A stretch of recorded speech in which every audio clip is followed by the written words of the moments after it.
Albin, shpejt lëshove pe. Kosova meriton stabilitet, zhvillim dhe seriozitet dhe jo populizëm dhe hipokrizi politike.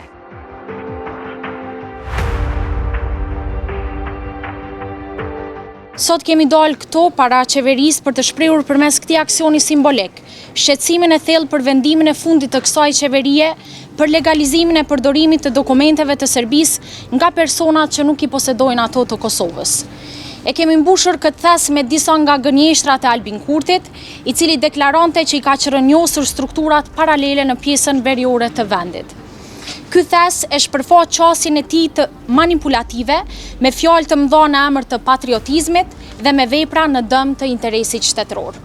Të dashur qytetar, për vite me radhë, Albin Kurti ka ndërtuar një narrativ të rreme. Ky aksion është një mesazh i qartë se e vërteta nuk mund të mbulohet me propaganda, se dështimi nuk mund të fshihet pas fjalëve boshe dhe të pakuptimta. Po ju rikujtoj disa prej tyre. Në prill të vitit 2022, Kurti premtonte se nuk do të kishte asnjë gram tolerancë ndaj strukturave ilegale. Në qershor të 2023-s, ai deklaronte se Kosova nuk do të lejojë struktura paralele në veri dhe madje kërcënonte se pjesëtarët e tyre do të shkonin ose në Serbi ose në burg. Në janar të 2025-s, ministrat e tij mburreshin se epoka e komunave paralele ka përfunduar, ndërsa në janar të këtij viti në Davos, Albin Kurti deklaronte se në Kosovë nuk ka më struktura paralele të Serbisë. Por para 2 ditësh, më 14 mars 2026, ai bëri të kundërtën, duke lejuar përdorimin e letërnjoftimeve të lëshuara nga Serbia. Ky vendim është dorëzim përballë bandave kriminale, është legalizim i strukturave që për dekada kanë minuar sovranitetin e Kosovës. Për më tepër, ky kompromis i dhimbshëm u përshëndet edhe nga Serbia, e cila konsideron këtë si shmangje katastrofe. Përderisa Albin Kurti flet për mbyllje të strukturave ilegale, Aleksandar Vučić po feston për fitore. Ky kontrast është dëshmia më e qartë e mashtrimit.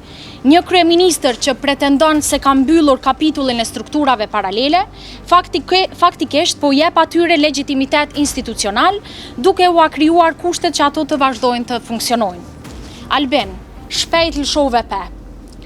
Të nderuar qytetar, ne e shohim këtë vendim si një momentum të rrezikshëm për të ardhmen e vendit, sepse kur një kryeministër që ka ndërtuar karrierën mbi retorik të ashpër ndaj Serbisë përfundon duke i dhënë legjitimitet dokumenteve të saj, atëherë kemi të bëjmë vetëm me mashtrim. Ky vendim i Albin Kurtit është tradhti ndaj shtetit dhe qytetarëve. Është paradoksale dhe shqetësuese që një kryeministër, i cili nuk arriti të gjejë konsensus politik për zgjedhjen e presidentit, sot gjejnë gjuhë të përbashkët me strukturat paralele dhe me Serbinë.